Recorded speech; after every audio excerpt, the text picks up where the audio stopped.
print a design onto a transfer film. This product is inexpensive and can be purchased on Amazon. Disperse a hot melt powder onto the transfer that will gel to the ink.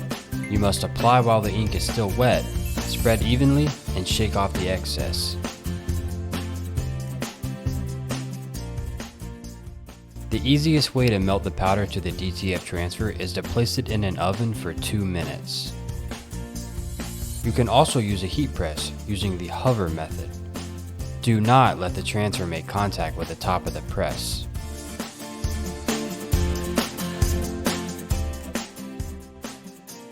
Pre-press your garment to get the wrinkles out.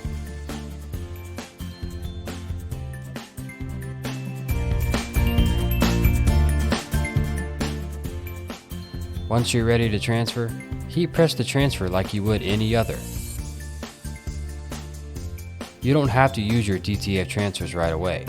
They can be stored away and transferred at any time.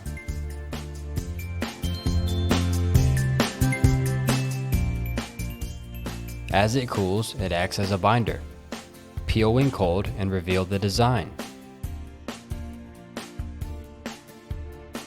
DTF printing is growing in popularity and can be a great option when it comes to decorating garments and other materials.